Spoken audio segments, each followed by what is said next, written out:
Elohim, thiên dốc sẽ xiên bọt sự Elohim, con thiên chúa tổ vào Elohim,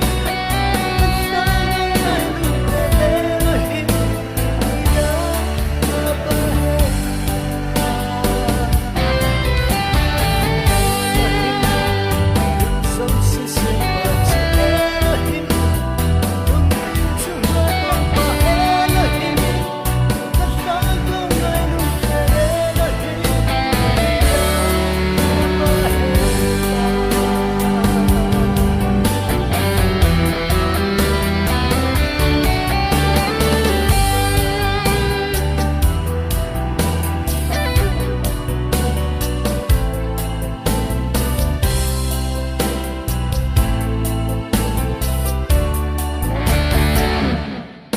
Elohim, thiên dốc sẽ xiên bọt sự Elohim.